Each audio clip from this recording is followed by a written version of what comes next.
మగువా మగువా లోకానికి తెలుసా నీ విలువా. Welcome to i3 channel. నేను మీ రమేష్ని.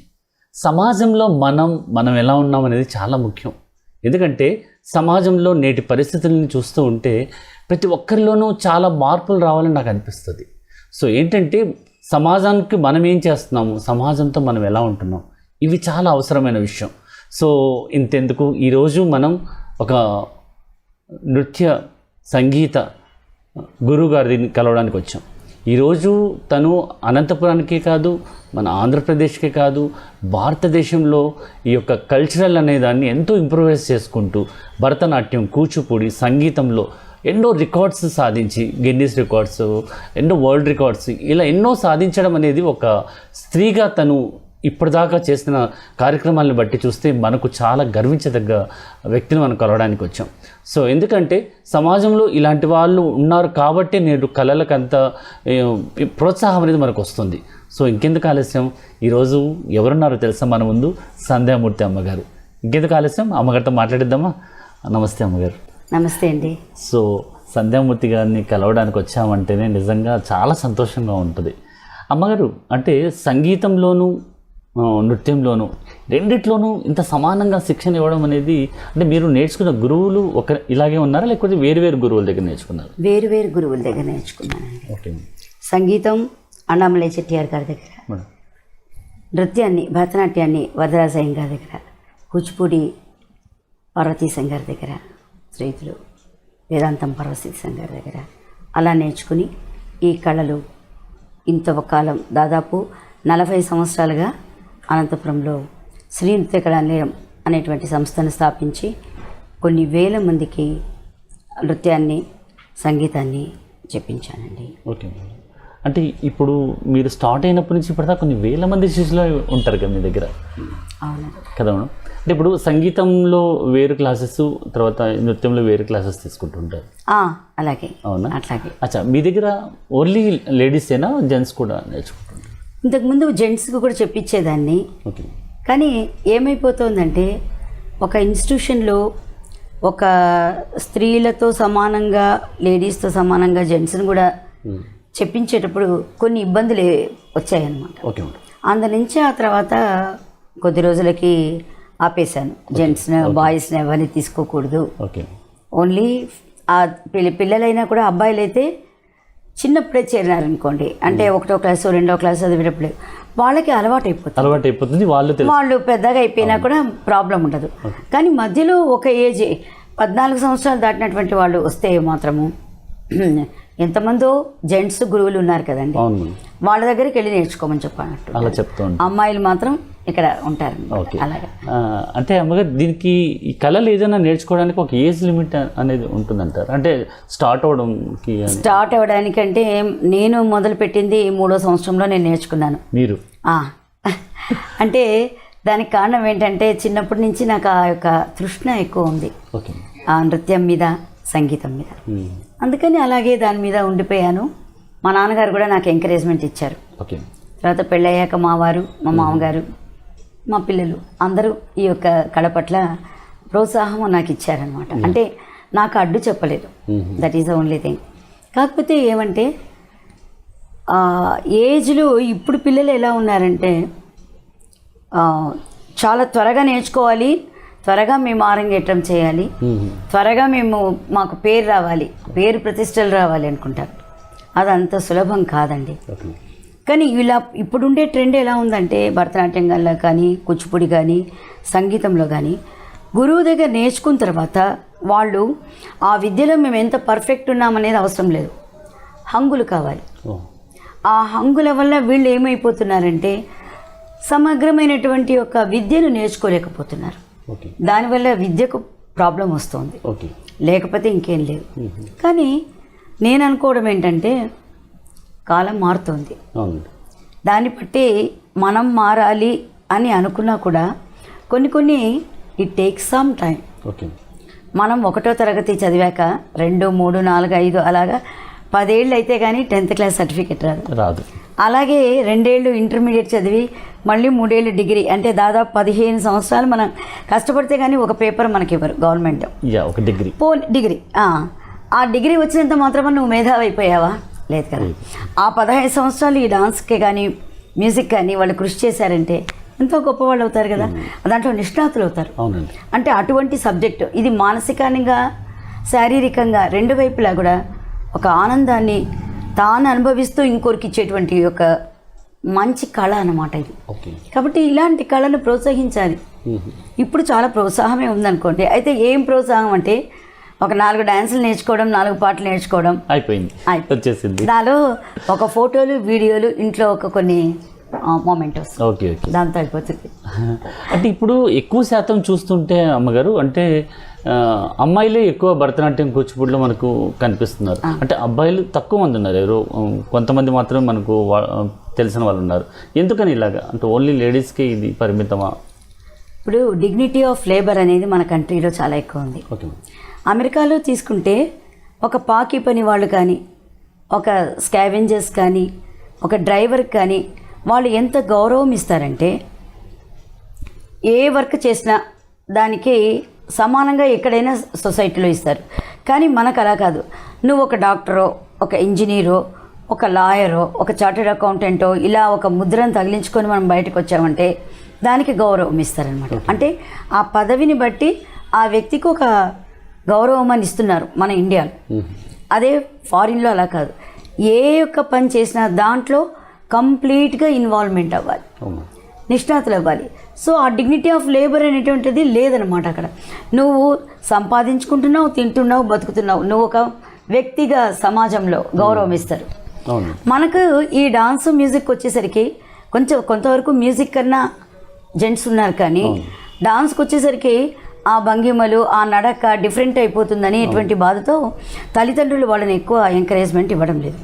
కానీ అలాగని కొన్ని ఐటమ్స్ మాత్రమే లాస్య నృత్యం చేయలేదు. ఇప్పుడు నటరాజు ఈశ్వరుడు, శివుడు అందగాడు, తర్వాత ఆయన ఒక మ్యాన్లీ పర్సన్ చెప్పాలంటే.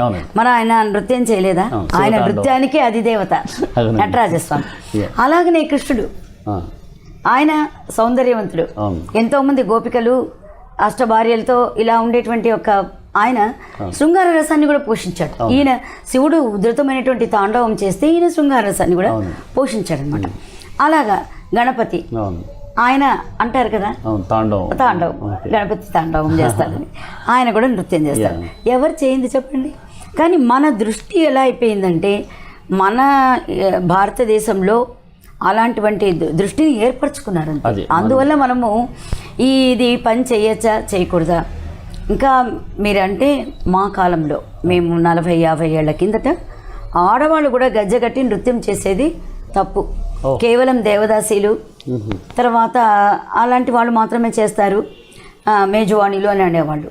కానీ ఇది ఎంతో ఉన్నతమైన పవిత్రమైనటువంటి నృత్యానికి కూడా అటువంటి ఒక కళంకాన్ని తీసుకొచ్చారనమాట. అందుకని అప్పట్లో అదొక టాబు, నృత్యం చేయకూడదు ఆడవాళ్ళు గజ్జగట్టి పెద్ద పిల్లలు అయ్యాక.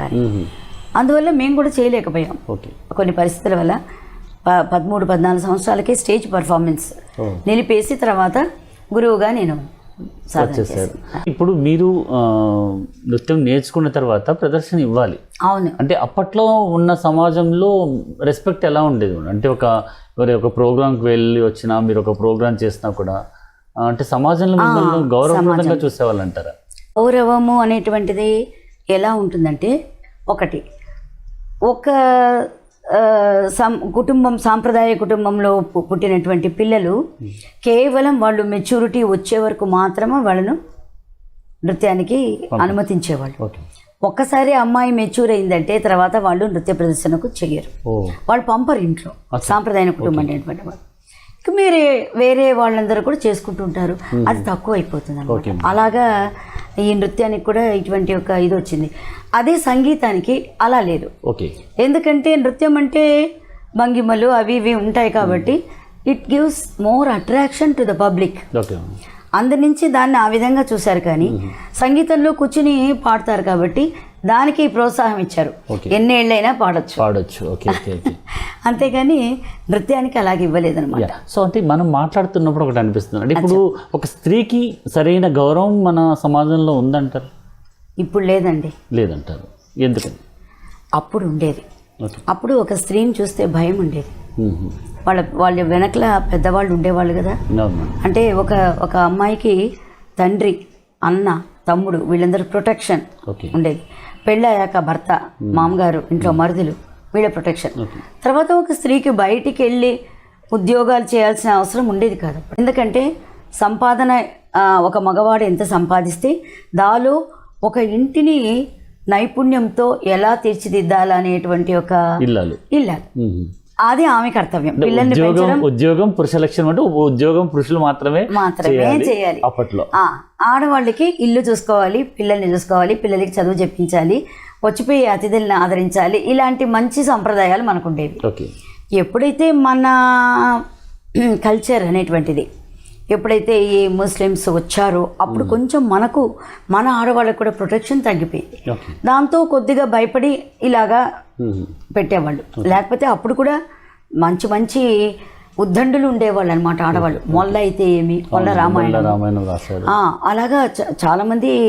తర్వాత ఈ మనకు హిందూ సాంప్రదాయంలో చాలామంది ఆడవాళ్ళు సంస్కృతం నేర్చుకున్న వాళ్ళు, వేదాలు అధ్యయనం చేసిన వాళ్ళు చాలామంది ఉండేవాళ్ళు. కానీ కాలక్రమేణా ఈ యొక్క మార్పులు అనేటువంటి సహజంగా వస్తుంటాయి. అలాగైపోయి ఈ విధంగా అయిపోయింది. తర్వాత బ్రిటిషర్స్ వచ్చాక ఆడవాళ్ళు బయటికి వెళ్ళడము, చదువుకోవడము, తర్వాత నర్సులుగా, టీచర్లుగా ఉద్యోగాలు చేయడం అంతవరకే ఉండేది. మరి బ్యాంకింగ్, తర్వాత ఈ సాఫ్ట్వేర్ ఆ సెక్టర్ ఏది ఉండేది కాదు. కాలక్రమేణా 1995 వరకు అలాగుండేది. తర్వాత ఒక్కసారిగా 2000 నుంచి కంప్లీట్ చేంజ్ అయిపోయింది.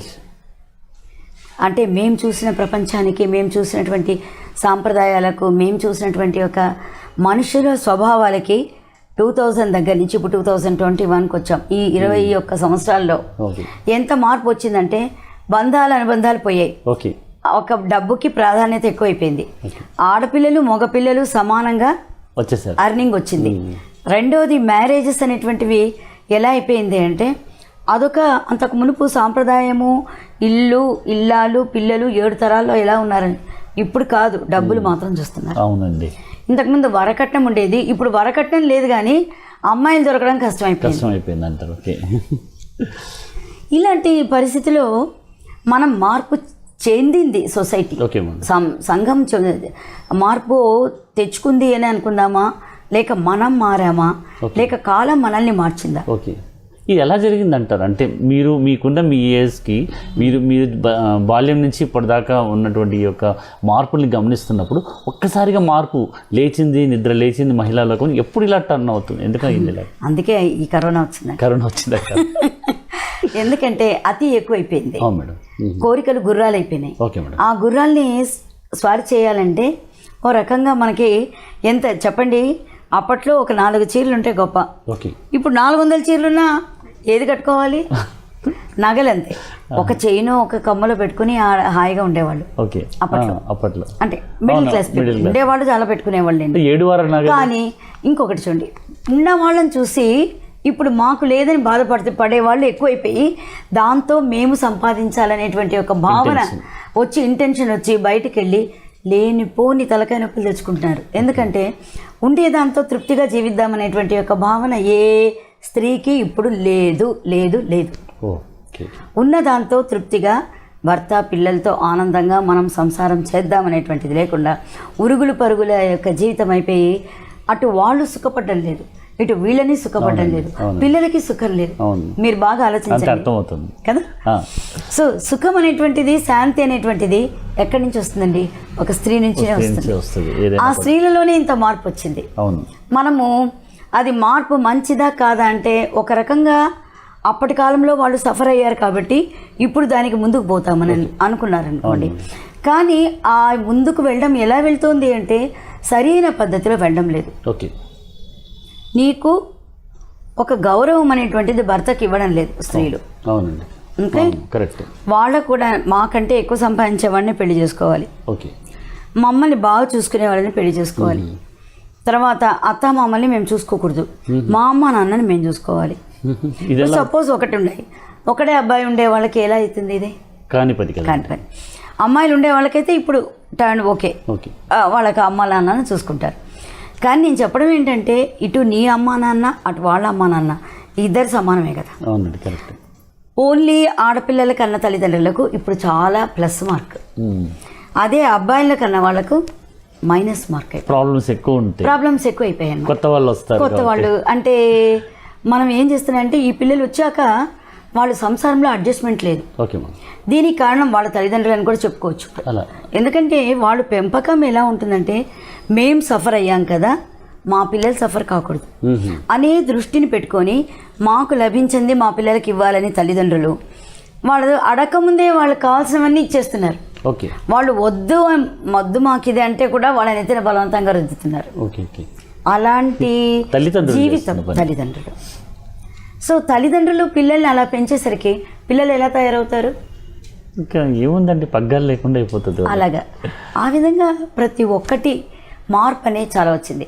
ఇప్పుడు ఈ కరోనా వచ్చిన తర్వాత నోరు మూసుకుని ఇంట్లో కూర్చుంటున్నారు. అవునండి, బంధాలు పెరిగాయి. అమ్మ నాన్న కావాలి, అవ్వ తాత కావాలి, వాళ్ళు ఏం పెడితే అది తింటున్నారు. ఇంతకుముందు స్విగ్గీ జొమాటో ఆర్డర్స్ ఇచ్చుకొని ఇంట్లో తినేవారు. వంట అనేదే తెలియదు ఆడవాళ్ళకి. ఏమైనా వంట నేర్చుకోవాలంటే ఇంతకుముందు అమ్మలు నేర్పేవాళ్ళు. ఇప్పుడు యూట్యూబ్ ఛానల్స్ దండిగా వస్తుంది, గూగుల్ ఏదైనా వస్తుంది. అంటే నేను చెప్పడం ఏంటి, సాంకేతికంగా మనం మార్పులు చెందినా కూడా దానికి మనము we always welcome the technology. అవునండి, దానివల్ల మనం ఎంతో అభివృద్ధి చెందుతున్నాం. కానీ టెక్నాలజీని సరైనటువంటి ఒక పద్ధతిలో మనం తీసుకెళ్తే వీఆర్ ది విన్నర్స్, విజయం మనకే. కానీ ఎప్పుడైతే ఆ యొక్క టెక్నాలజీని తర్వాత వచ్చి మనకు ఉండేటువంటి ఒక ఈ ఆపర్చునిటీస్ని వేరు విధంగా తప్పు దోవలో మనం తీసుకున్నామంటే చాలా ప్రాబ్లమ్స్.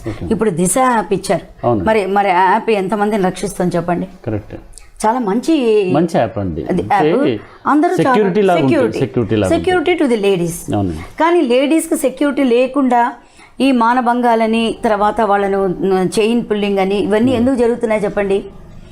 అర్ధరాత్రి కూడా ఆడవాళ్ళు ఎప్పుడైతే స్వతంత్రంగా నడిచి వెళ్ళగలరో అప్పుడే మనకు నిజంగా స్వతంత్రం వచ్చినట్టు గాంధీ మహారాజ్ చెప్పిన వాయిస్ అది. కానీ నిజంగానే గుజరాత్లో మేము ఉన్నప్పుడు రాత్రి 12 o'clock మేము లేడీస్ ఒక 4-5 మంది కలిసి వచ్చేవాళ్ళం అన్నమాట సినిమా చూసుకుని. మాకు ఎట్లాంటి భయం లేదు, నడుచుకొని వచ్చేవాళ్ళం. దాదాపు 1.5 kilometer. ఎవరు ఉండేవాళ్ళు కూడా కాదు ఆ రోడ్లో, కానీ వచ్చేవాళ్ళం ధైర్యంగా. అంటే మీరు ఆలోచించండి, this all depends upon the state governments. మన అంటే గుజరాత్లో అంత సెక్యూరిటీ ఉందన్నమాట అప్పట్లోనే. అంటే నేను చెప్పడం 1976-77 76-77లోనే అంతటి ప్రొటెక్షన్ ఉంది. కానీ ఇప్పుడు దేశం అంతటా ప్రొటెక్షన్ లేదు. ప్రజలలో మార్పు ఎక్కువ వచ్చింది. ఎదుటివాడిని దోచుకోవాలి అనేటువంటి ఒక మనస్తత్వం ప్రజల్లో పెరిగింది. మగవాళ్ళు కానీ ఆడవాళ్ళు కానీ మోసం చేయడం అనేటువంటి ప్రవృత్తి ఎక్కువైపోయింది. నీ ఎదుటి వ్యక్తి బాగుండకూడదు, నేను బాగుండాలి, అంతే కదా. సర్వేజన సుఖినభవంతు పోయింది. ఎదుటి వ్యక్తిని దోచుకొని నేను బాగుపడాలి, వాడిని తొక్కైనా నేను పైకి 4 మెట్లు ఎక్కాలి అనేటువంటి స్వభావం వచ్చిన దాని నుంచి పద్ధతి మారిపోయింది. కానీ ఇప్పుడు ఈ కరోనా వచ్చి అలాంటి వాళ్ళందరి పరిస్థితి ఎలా ఉంటుందో మీరు ఒకసారి ఆలోచించి. ఇప్పుడంతా ఒక లెవెల్ అయింది అనిపిస్తుంది, కొంచెమన్నా లెవెల్ అయింది అనిపిస్తుంది. కొంచెం కాదండి, చాలా లెవెల్ అయినా కూడా ఇంకా స్వభావాలు మారలేదు చాలా మందికి. ఎందుకు మారలేదంటే మానసికంగా వాళ్ళు కుంగిపోతున్నా, శారీరకంగా కుంగిపోతున్నా, ఎటువంటి ఒక స్టెప్ మనం తీసుకోవాలి వాడిని ముంచడానికి అనేటువంటి ఆలోచనలో ఉన్నారు. వాళ్ళు మునిగిపోతున్నామనేటువంటి ఆలోచన వాళ్ళకి రావట్లేదు. నీవు పైకి ఎదగాలంటే నీ మార్గం నువ్వు ఎన్నుకోవాలి. ఇప్పుడు ఒకతను ఒక మార్గంలో పోతున్నా అంటే అంతకంటే భిన్నంగా నువ్వు వెళ్ళాలి, అంతే కదండి. అప్పుడే నీకు గొప్పతనం వస్తుంది. కానీ అతన్ని అణిచి నేను వెళ్ళాలి అంటే that is very very bad idea కదండి. కరెక్టే మేడం, నువ్వు చెప్పేంత బాగుంది. ఇప్పుడు నేను అంటే ఏంటంటే మగవాళ్ళకి ఆడవారికి సమానం అని అనుకుంటున్నారు కదండి. వెళ్ళిన కాంపిటీషన్స్లో కానీ నెగ్గగలుగుతున్నారా? అంటే ఇప్పుడు అనగదొక్కడం అలాంటివి లేవంటారా? అంటే ఎక్కడైనా మీరు ఒక కాంపిటీషన్కి వెళ్తారు, మీరు ఎన్నో టూర్స్ వెళ్ళొచ్చారు, మీరు ఫారెన్ టూర్స్ వెళ్ళొచ్చారు, ఒక లేడీగా మీరు ఇంతమంది అమ్మాయిలను తీసుకొని వెళ్ళడం మీరు ఒక్కరే లేడీ ఉండి మీరు ఎవరు జెంట్స్ లేకుండా తీసుకుని వెళ్తారు, అంత ధైర్యంగా వెళ్ళదు, మీకు ఎక్కడ ఎలాంటి ప్రాబ్లమ్స్ రాలేదండి? భగవంతుడి దయ వల్ల ఇంతవరకు రాలేదండి. ఓకేనండి. నిజంగా ఆ విషయంలో అంటే కొన్ని కొత్త చోట్లకి వెళ్తారు, అది మీకు తెలియని ప్లేస్ అయ్యొచ్చు, మీకు ఓన్లీ అడ్రస్ మాత్రమే తెలుస్తుంది. ఇప్పుడు మీరు దుబాయ్ వెళ్ళొచ్చారు, దుబాయ్ మీకు సరైన ఫెసిలిటీస్తో వెళ్తారు. ఇప్పుడు మేము వెళ్ళేవాళ్ళు వాళ్ళ సంస్థ ఎలాంటిది, వాళ్ళు ఎలా తీసుకెళ్తున్నారు, బాగుంటుందా లేదా ముందుగానే అన్నీ ప్లాన్ చేసుకుంటాం. అలాంటి పరిస్థితి వచ్చినప్పుడు మా అబ్బాయి మా అమ్మాయి ఇంతవరకు రాలేదు, ఒక్కసారి వచ్చింది. అంటే మాకు ఫ్లైట్ మేము మలేషియా నుంచి కిందికి ఇక్కడికి ఇండియాకు రావాలి. ఫ్లైట్లో టికెట్స్ సరిగా బుక్ చేయాలి. 2 రోజులు మేము ఎక్స్ట్రా ఉండాల్సి వచ్చింది మలేషియాలో. అఫ్ కోర్స్ వాళ్ళు చూసుకోవాల్సిందే, వాళ్ళు ఎవరు ఆర్గనైజర్స్ వాళ్ళు తీసుకెళ్ళిన వాళ్ళు.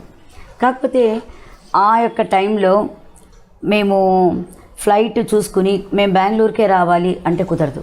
సో ఎట్లో ఇండియా రావాలి. సో ఏ ఫ్లైట్ మాకు అనుకూలంగా ఉంది, కొచ్చిన్కి వచ్చాం. కొచ్చిన్ నుంచి మేము వచ్చేసాం. మనం ఇండియాలో ల్యాండ్ అయిన తర్వాత ఎక్కడైనా రావచ్చు కదండి, ఎనీ యొక్క ఏదైనా మనకు దొరుకుతుంది. అంటే ఏదైనా బస్ కానీ ట్రైన్ కానీ ఏదైనా మనము రిజర్వ్ చేసుకుంటాం వస్తాం. అలా ప్రతి చోటుకి వెళ్ళినప్పుడు చాలా జాగ్రత్తగా చూసుకుని వెళ్తాం. కానీ ఎట్లంటే అట్లా పిల్లల్ని తీసుకెళ్ళే పరిస్థితి. ఎందుకంటే ఇప్పుడు ఒక లేడీ ఇన్ని ఇయర్స్గా ఇన్ని మంచి ప్రోగ్రామ్స్ చేస్తూ ఎన్నెన్నో దేశాలకు వెళ్ళొస్తున్నారు. అంటే ఒక లేడీ ప్రొటెక్షన్ ఇంత బాగా తీసుకెళ్తున్నారంటే ఆ విషయం కనుక్కుందామని అడుగుతున్నాం అన్నమాట. ఇంత ప్రొటెక్షన్ అంటే ముందుగానే జాగ్రత్త చేసి ఉంటాను. ఓకేనండి. ప్రతి చోట వెళ్ళిన చోట ఆ యొక్క ప్లేస్ ఎలా ఉంది, ఎక్కడ మనకు బస అది కరెక్ట్గా ఉందా, కంఫర్టబుల్గా ఉంటుందా, వెళ్ళేటప్పుడు మనం వెళ్ళే వెహికల్ ఏంటి, ఎవరిని నమ్మాలి ఎవరిని నమ్మకూడదు, ఎలాంటి వెహికల్. మీరు మీకు చదువుకున్న వాళ్ళు మీరు ఇలా కానీ ఇలా కొంతమంది చాలా ప్రాబ్లమ్స్ ఫేస్ చేసిన వాళ్ళు ఉన్నారు తెలియక. అదేనండి. ఇప్పుడు సమగ్రమైనటువంటి ఒక ఆలోచన తర్వాత దానికి తగినట్టు మనము తీసుకునే ప్లాన్, మన ప్రణాళిక కరెక్ట్గా ఉంటే ఏ ప్రాబ్లం ఉండదు. కానీ ఇప్పుడు ఉండే వాళ్ళకి ప్రణాళిక లేదు, జీవితమే ప్రణాళిక లేదు. నేను చెప్తున్నా కదా, ఎందుకు అంటున్నానంటే జీవితంలో ప్రణాళిక లేదని. తిందాం, పండుకుందాం, నిద్రపోదాం, ఇప్పుడు డబ్బులు ఉంది ఎంజాయ్ చేద్దాం, అంతేగాని ముందుకు మనకి ఏమవుతుంది మనం సేవ్ చేసుకుందాము ఫర్ ది రైనీ డే అనేది చాలా మందిలో లేదు. కరెక్ట్. ఇలా మీరు చెప్పింది కరెక్ట్ అనిపిస్తుంది. ఒక లేడీ అన్న తర్వాత ఒక ప్లాన్గా వెళ్ళాలి, ప్లాన్గా రావాలి. మరి ఇప్పుడు దిశకి జరిగిన విషయం అవ్వచ్చు, ఇంకొక చోట ఢిల్లీలో జరిగింది అవ్వచ్చు, ఒక లేడీ తను ఏమాత్రం సెక్యూరిటీ లేకోకుండా వెళ్ళడం అనేది తప్పే కదండి. ఇప్పుడు అంతమంది అబ్బాయిలు వచ్చి అమ్మాయి మీద పడుతున్నారు, అమ్మాయిని కిడ్నాప్ చేస్తున్నారంటే ప్రికాషన్స్ కరెక్ట్ లేకపోవడమే కదా. ప్రికాషన్స్ కరెక్ట్గా లేకపోవడమే. రెండవదండి, ఉద్యోగం చేసేటువంటి వాళ్ళకి, చదువుకునే పిల్లలకు తల్లిదండ్రులు ఎంతవరకు ప్రొటెక్షన్ ఇస్తారు? నేను ఇంకోటి అడుగుతానండి. ఒక అమ్మాయిని తీసుకెళ్ళి హాస్టల్లో పెట్టారు, మీరు చాలా కేసెస్ చూస్తుంటారు. ఆ అమ్మాయికి అక్కడ హాస్టల్ మేట్స్ కానీ ఫ్రెండ్స్ కానీ లేదు ఆ యొక్క కాలేజీ వాళ్ళు కానీ ఎవరో ఒకరు ఆ అమ్మాయికి మానసికంగా దెబ్బతీస్తూ ఉండొచ్చు. అట్లాంటప్పుడు ఒక్కొక్కసారి మీరు వింటూ ఉంటారు, పైన 3rd ఫ్లోర్ నుంచి కింద పడి చనిపోయింది, ఆత్మహత్య చేసుకుంది, ఇంటికి వచ్చాక ఊరేసుకుని చనిపోయింది. ఎందుకు అమ్మాయి? మానసిక సంఘర్షణ. ఫస్ట్ ఆఫ్ ఆల్ తల్లిదండ్రులు మీ పిల్లల యొక్క యోగ్యత ఫస్ట్ కనుక్కోవాలి. ప్రతి పిల్ల డాక్టర్ కాలేదు, ప్రతి అమ్మాయి ఇంజనీర్ కాలేదు. వాళ్ళ కెపాసిటీని బట్టి వాళ్ళ యొక్క స్థితి ఎలా ఉంది, మెంటలీ బిలో యావరేజా లేక ఇంటెలిజెంటా, వెరీ ఇంటెలిజెంటా, ఇది మనము ఫస్ట్ మన పిల్లల్ని బేరీ చేసుకోవాలి. యావరేజ్ స్టూడెంట్స్ని తీసుకెళ్ళి పెద్ద సంస్థలు, మనం పేర్లు ఎందుకు చెప్పుకోవాలి కానీ అలాంటి వాటిలో చేర్పించి వాళ్లకు అటు ఆ చదువుకోలేక టెన్షన్, మానసికంగా బాధ పడి ఇటు తల్లిదండ్రులకు చెప్పుకోలేరు, వీళ్ళు డబ్బులు కట్టారు, అటువైపునేమో వాళ్ళు ప్రెషర్ పెడుతున్నారు. ఈ ప్రెషర్ తట్టుకోలేక వద్దు భగవంతుడా అని వాళ్ళు ఇలాంటి ఆత్మహత్యలు చేసుకుంటున్నారు. అది జరుగుతుంది. ఇక రెండో విషయంలో ఎలా ఉంటుందంటే, అమ్మాయిలకి అట్రాక్షన్స్ చాలా ఉంటాయి. అంటే ఒక అమ్మాయి బాగుంది అనుకోండి, లేదా ఒక అమ్మాయి ఇంటెలిజెంట్ అనుకోండి, వేరే వాళ్ళు వాళ్ళ పల్లెదానికి చూస్తారు. ఆ ఏజ్, ఆ వయసు అలాంటిది, వాళ్ళకి సరైన మార్గంలో పెట్టే మార్గదర్శి లేకపోతారు. సో అప్పుడు ఏమవుతుంది, హాస్టల్స్లో ఉండేవాళ్ళు కానీ లేదు పీజీల్లో ఉండే వాళ్ళు కానీ ఒక తప్పుదారి పట్టడానికి, చెడు మార్గంలో వెళ్ళడానికి అవకాశాలు ఎక్కువగా దాంట్లో ఉన్నాయి. ఈ అవకాశాలు వస్తున్నాయని మీరు అంటున్నారు, అవకాశాలు వచ్చి మారుతున్నాయి అంటున్నారు. ఇప్పుడు ఏదైనా ఒక సాంప్రదాయమైన ఫ్యామిలీ నుంచి వచ్చిన వాళ్ళు చిన్నప్పటి నుంచి వాళ్ళకు నానమ్మలు అమ్మమ్మలు పద్ధతులు ఇవన్నీ నేర్పిస్తారు కదండి. నేర్పించిన పద్ధతులు నేర్పించారు. అవును. నేను ఒక మాట చెప్తాను, బయటికి వెళ్ళాక వేరే వాళ్ళని చూస్తారు, పీర్ గ్రూప్ ఉంటుంది కదా, వాళ్ళ సహచరులందరూ వాళ్ళని చూసినప్పుడు మనం ఎందుకు అట్లా లేము, మన ఇంట్లో ఈ పద్ధతులని వీళ్ళ మీద అసహించుకుంటారు. ఓకే. లేడీస్ జనరల్గా ఆ ఏజ్ అనేటువంటిది ఎలాంటిదంటే చాలా టెండర్ ఏజ్, అప్పుడు ఏం చెప్తే అలా మోల్డ్ అయిపోతారు. అందుకే ఇంతకుముందు 15-16 సంవత్సరాలకు పెళ్ళిళ్ళు చేసేవాళ్ళు ఆడవాళ్ళకి. ఎందుకంటే they will adjust to the family of the husband. ఇప్పుడు 25 ఏళ్ళు 30 ఏళ్ళ వరకు పెళ్లి చేయరు. అప్పుడు వీళ్ళు 30 ఏళ్ళు జీవితము అమ్మ నాన్నతో గడిపి ఫ్రెండ్స్తో గడిపి ఒక్కరుగా ఉంటూ ఇలాంటి ఒక ఆ టైంలో ఏమవుతుందంటే విచ్చలవిడితనం అనేటువంటిది ఎక్కువైపోతుంది. అయిపోయి అడ్జస్ట్మెంట్ అనేది ఎప్పుడు రాదు. Okay. So this is another reason for దాంట్లో కొంతమంది ఎక్సెప్షన్స్ ఉంటారు, అందరూ ఒకే రకంగా ఉంటారని కాదు. ఇప్పుడు మంచి ఫ్యామిలీ నుండి వచ్చిన వాళ్ళు హాస్టల్లో పెట్టైనా కానీ ఎక్కడైనా పెట్టివ్వండి, వాళ్లకు ముందు నుంచి పద్ధతులు అవి నేర్పించిన అమ్మాయిలు బాగానే ఉంటారు. కొంతమంది పద్ధతులు అవి నేర్పించిన అమ్మాయిలు కూడా బయటకు వెళ్ళాక వాళ్ళ ఫ్రెండ్స్ యొక్క ఇన్ఫ్లుయెన్స్ ఎక్కువైపోయి వాళ్ళు చెడిపోవడానికి అవకాశం. అదే ఇలాంటివన్నీ చాలా సమాజంలో స్పెషల్ అట్రాక్షన్స్ కి వాళ్ళు అయిపోయి ఏం చేయాలన్నప్పుడు తప్పుదోవలు పట్టడం అనేది ముఖ్యం వస్తుంది. ఇప్పుడు చాలా వరకు మందు తాగడం అనేది మీతో అంటున్నాను కదండి. ఇప్పుడు అమ్మాయిలు కూడా హాస్టల్స్కి వెళ్తే అందరూ మందులు కొట్టడం ఇవన్నీ కూడా వాళ్ళు తప్పని తెలిసి కూడా చేస్తున్నారు. తప్పని తెలిసి చేస్తున్నారంటే ఒకసారి ఎవరైనా ఒకరు అలవాటు చేస్తారు, ఇది ఒక ఏం కాదులే మళ్ళీ సరిపోతుందిలే అని వీళ్ళని ప్రలోభ పెట్టారనుకోండి, దాన్ని రుచి మరిగిన ఒక పులి మాంసం తినకుండా ఉన్నంతప్పుడు బాగానే ఉంటుంది అనుకోండి, తినడం మొదలు పెడితే మాంసం తినాలనుకుంటుంది, నర మాంసం అందులో ఇంకా తినాలనిపిస్తుంది. అంటే నేను ఏంటంటే మేడం కొన్ని రిస్ట్రిక్షన్స్ లేడీస్కి ఉండాలి. అవి వాళ్ళు ఎంతవరకు మనము పోటీ పడగలము, మగవాళ్ళతో పాటు సమానంగా వెళ్తున్నాం, అన్ని విషయాలు వెళ్తున్నాం, కానీ కొన్ని ఆడవాళ్ళు ఇలా ఉండాలి, మనం ఇలా ఉంటేనే కరెక్ట్ అని ప్రతి ఒక్కరు తెలుసుకుంటే బాగుంటుంది. అందుకే అంటారు కదండి స్త్రీవాదము పురుషవాదం అని అంటారు. భగవంతుడు పెట్టినటువంటి ఒక ఈ లింగ భేదాల్లో పురుషుడు స్త్రీకి కొంత బలం ఎక్కువ పురుషుడికి ఇచ్చారు, తర్వాత తెలివి ఎక్కువ అమ్మాయిలకి ఇచ్చారు, లేడీస్కి ఇచ్చారు. ఎందుకంటే నైపుణ్యత, తర్వాత ఒక సహనము, ఒక ఓర్పు, ఇలాంటివన్నీ స్త్రీలకు ఎక్కువ ఇచ్చారు. ఒక బలవంతం బలుడుగా ఉండడం, అంటే బలం కావాల్సినట్టు ఉండడము, తర్వాత బయటికి వెళ్ళి సాధించుకోగలగడం, ఇవన్నీ పురుషులకే చెల్లుతుంది. ఎందుకంటే శారీరకంగా లేడీస్ వీక్, ఆ వీక్నెస్ ను మైండ్ కూడా కొంచెం వీకే లేడీస్కి జనరల్గా. సో పురుషులు మేము అనుకున్నది అలానే ఉండాలి అనేటువంటి నిర్దిష్టంగా వాళ్ళు వెళ్తారు, కానీ లేడీస్ కొంచెం అటు ఇటు ఊగేటువంటి మనస్తత్వం ఉంటుంది. కొంతమంది మాత్రమే స్థిరంగా ఉంటారు. అందులో కూడా అదే అందరినీ నేను చెప్పడం లేదు, చాలా వరకు ఎందుకు ఇలా జరుగుతున్నాయి అంటే ఆ విషయంలో ఇలాంటి విషయాల్లో లేడీస్ వీక్గా ఉంటారు. ఉన్నప్పుడు ఏమైపోతుంది, బయట నుంచి వచ్చేటువంటి ఆ యొక్క ఇన్ఫ్లుయెన్స్ అనేది చాలా ఎక్కువ పనిచేస్తుంది. చేసినప్పుడు ఏమవుతుంది, వీళ్ళు చెడిపోవడానికి అవకాశాలు ఎక్కువ ఉంటాయి. తర్వాత నెక్స్ట్ది మేము సమానమని మాట్లాడుతున్నారు, కానీ మరి మగవాళ్ళు పిల్లల్ని కంటారండి. మరి నేచర్లో ప్రకృతిలో అమ్మ అనేటువంటి ఒక మాతృత్వం ఇచ్చింది భగవంతుడు. దేవుడి తర్వాత తల్లి, ఏమండి కనిపించే సాక్షాత్ దేవత తల్లి. అలాంటి మాతృత్వానికి పెట్టింది పేరుగా ఉండేటువంటి ఒక స్త్రీలు మేము పురుషుడితో సమానం అని చెప్పేసి నేను అంటే, నీవు అంతకంటే గొప్పదానివే, పురుషుడి కంటే నీ గొప్పదానివే నేను అన్నాను.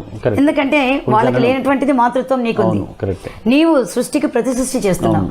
అలాంటప్పుడు తక్కువ ఎక్కువ అనేటువంటి మాటలు ఎందుకు వస్తాయి, రాకూడదు. కాబట్టి పురుషుల కంటే అధికులే స్త్రీలు, శక్తి స్వరూపిణులు.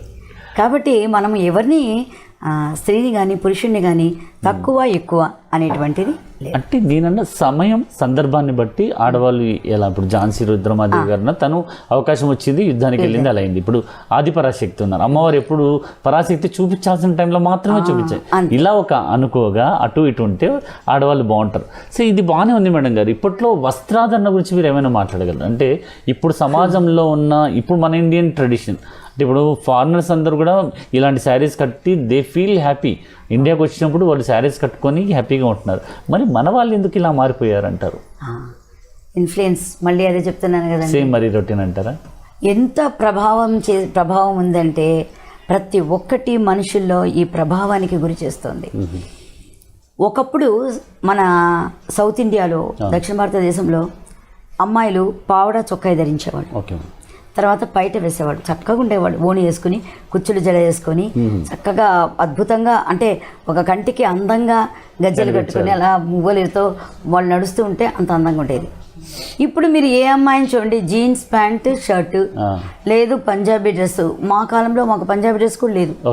అప్పుడు ఏదో ఒకటో రెండో ఎప్పుడైనా నార్త్ ఇండియాలో సాంప్రదాయంగానే అనిపిస్తుంది పంజాబీ డ్రెస్ అనేది, నిండుగా ఉంటుంది. కానీ ఈ జీన్స్ ప్యాంట్లు ఏంటి, ఆఫ్ స్లీవ్స్ ఏంటి, తర్వాత అసలు ఇంకా చిన్న మిడీలు, మినీలు, బికినీస్, ఇలాంటి డ్రెస్సులంతా వేసుకొని బయట ప్రపంచంలో వాళ్లకు, మగవాళ్ళకి కానీ ఆడవాళ్ళకి కానీ ఓ రకమైన చులకన భావం వీళ్ళ మీద ఏర్పడతాం.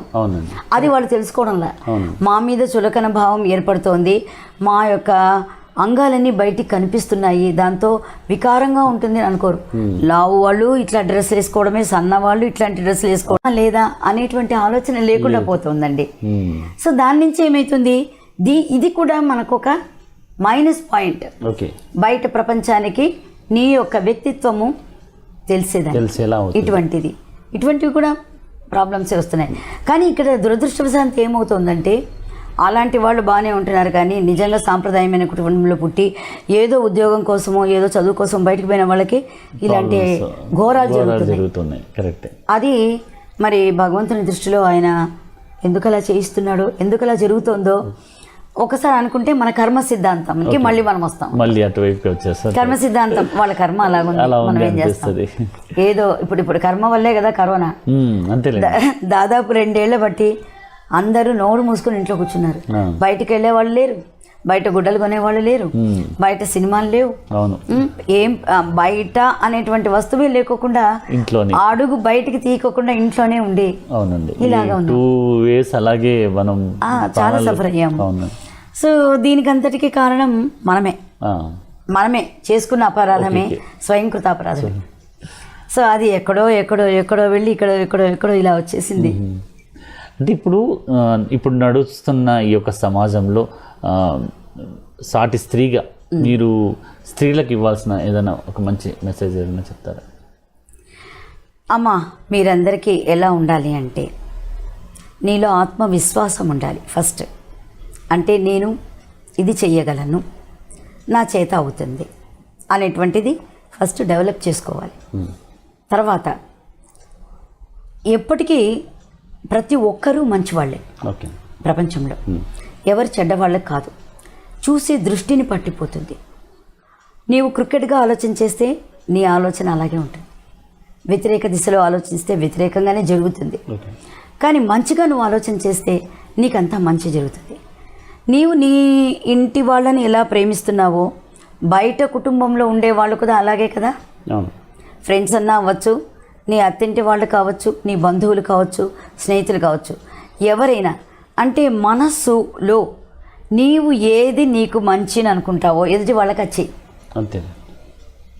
ఎదుటి వాళ్ళకి ఆ సహాయం చేయాలి.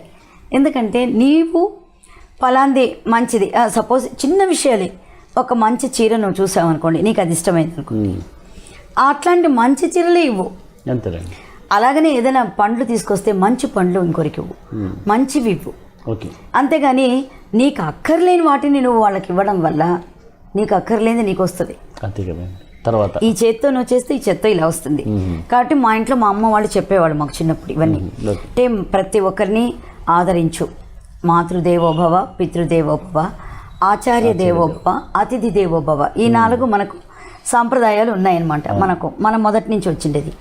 అలాగే నీ తల్లిని నువ్వు గౌరవించు, నీ తండ్రిని గౌరవించు, ఎదుటి వ్యక్తి తండ్రిని తల్లిని గౌరవించు.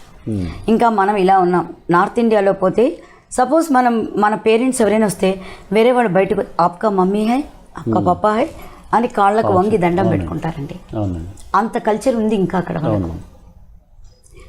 రామ్ ప్రతి ఒక్కటి హృదయంలో రాముడు ఉన్నాడని చెప్పేసి అనుకునేటువంటి భావన ఉంది వాళ్ళకి. అటువంటి పద్ధతిలో కొన్ని స్టేట్స్ అందుకే అంత బాగున్నాయి. అదే ట్రెడిషన్ ఫాలో అవుతున్నారు ఇప్పటికీ. సో ఆ రకమైనటువంటి ఒక మైండ్ సెట్, నీ మైండ్ సెట్ ఎలా ఉండాలి అంటే స్వచ్ఛంగా, నిర్మలంగా, ఎలాగంటే అద్దంలాగా ఉండాలి. మనసు ట్రాన్స్పరెంట్. ట్రాన్స్పరెంట్గా లేకుండా నువ్వు ఆలోచించేది ఒకటి, మనసులో ఇంకోటి, చేసేది ఇంకోటి అయితే 3 భ్రష్టు పడతాయి. Okay okay. చాలా భ్రష్ట్ అయిపోతుంది. ఓకే. అంటే థింకింగ్ ఒకటి ఉంటుంది నీకు, మనసులో ఇంకొక రకంగా ఆలోచన ఉంటుంది, ఓకే ఓకే. చేసేది ఇంకో రకంగా ఉంటుంది. 3 డిఫరెంట్ వేలో వచ్చినప్పుడు దానికి కాంబినేషన్.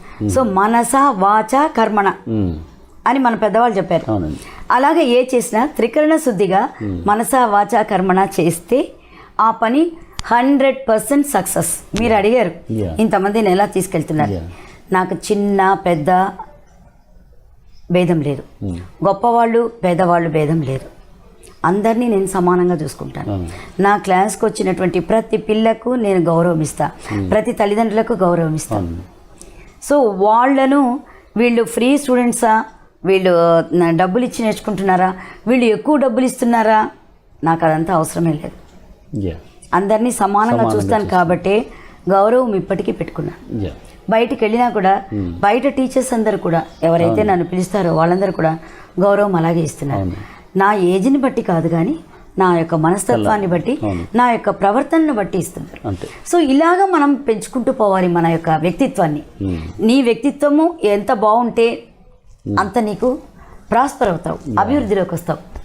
నీ వ్యక్తిత్వాన్ని నువ్వు నాశనం చేసుకుంటే నువ్వు నాశనం అయిపోతావు. ఎగ్జాక్ట్లీ. అదే అమ్మగారు ఈరోజు మీతో మాట్లాడడానికి కారణం కూడా ఇదే. సమాజంలో మీకంటూ ఒక స్థాయిలో ఉన్నవాళ్ళు, ఎందుకంటే ఇప్పుడు సంగీతం నృత్యంలో మీరు అనంతపురం అనేది కాదు, మొత్తం మన ఏపీకే మీరు ఒక తలమానికంగా ఉంటున్నారంటే ఎన్నో అవార్డ్స్ మీరు సొంతం చేసుకుని ఎంతోమంది అమ్మాయిలకి మంచి శాస్త్రీయ నృత్యం అవ్వచ్చు, శాస్త్రీయ సంగీతం అవ్వచ్చు నేర్పిస్తూ సమాజంలో ఒక స్త్రీకి ఒక మంచి వాళ్ళకి ఏదైతే మంచి టాలెంట్ ఉందో దాన్ని ఇంప్రూవ్ చేసుకుంటున్నారు. మీలాంటి మాటలు వీళ్ళు విన్నప్పుడు ఎంతో హ్యాపీగా ఫీల్ అవుతారు. మీ మూలంగా సమాజంలో కాస్తైనా మార్పులు వస్తాయని తప్పకుండా భగవంతుడిని ప్రార్థించాలి. ఎందుకంటే చెప్తామండి, అది వినడానికి, దాన్ని అవగాహన చేసుకోవడానికి, దాని గురించి థింకింగ్ చేయడానికి అలవాటు పడాలి మనిషి. అలవాటు పడినప్పుడు నేను ఒకతే కాదు, నాకంటే గొప్ప వాళ్ళు ఎంతో చెప్తున్నారు, ఎన్నో చేస్తున్నారు, అన్నీ మరి పాటిస్తున్నారా, ట్రాష్ అని వదిలిపెడుతున్నారు. అంటే ఇప్పుడు అది ఆ ట్రాష్ అని అంటే ఆ ట్రాష్లోనే వీళ్ళు పడతారు. ఓకే బాగా చెప్పారండి. చాలా సంతోషం సంధ్యామూర్తమ్మ గారు మీతో ఈరోజు కలవడం. ఇలాగే మీరు నిండు నూరేళ్ళు ఇలాగే ఉండి ఎంతోమంది శిష్యులు, ఇంకా ఎంతోమంది శిష్యులను తయారు చేసి మాకంటూ ఒక మంచి మీరు ఒక స్థాయిలో ఉండాలని కోరుకుంటున్నాము గారు. Thank you so much. Thank you very much Ramesh గారు. చక్కటి నా భావాలన్నింటినీ తెలుపుకోగలిగే అవకాశం కూడా నాకు ఇచ్చారు. ఈ i3 ఛానల్ వచ్చి మేము ఇలాంటి వాళ్ళని మేము ఇంట్రడ్యూస్ చేయడం కోసమే మా ఛానల్లో ముందుకు వచ్చామండి. ఇలాంటి పెద్దల్ని ఇంట్రడ్యూస్ చేసి మీ పెద్దల మాట సద్దన్నం మూట అన్నది నిజం చేద్దామన్న ఉద్దేశంతో i3 ఛానల్ ద్వారా మేము ముందుకు వచ్చామండి. Thank you so much. చూశారు కదండి, సంధ్యామూర్తి అమ్మగారు చెప్పిన ప్రతి ఒక్క మాటను కూడా మనం నిజంగా తూచా తప్పకుండా పాటిస్తే సమాజంలో మనకంటూ ఒక స్థాయిలో ఉండగలుగుతాం. పెద్దల మాటలు మనం విందాం. ఎందుకంటే ఈరోజు సమాజంలో మనకంటూ ఒక స్థాయిలో ఉండాలి అంటే ఇలాంటి పెద్దల మాటలు మనం వింటేనే చాలా బాగుంటుంది. సో అందుకోసమే i3 ఛానల్ ద్వారా ఎంతోమందిని మీకోసం ఇంట్రడ్యూస్ చేస్తూ మీ మంచి కోరుతున్నటువంటి i3 ఛానల్ ద్వారా నెక్స్ట్ ఇంకొక ఎపిసోడ్లో మరీ కలుసుకుందాం. Thank you so much. మగువా లోకానికి తెలుసా నీ విలువా. i3 ఛానల్కి మీరు సబ్స్క్రైబ్ చేయండి, లైక్స్ చేయండి.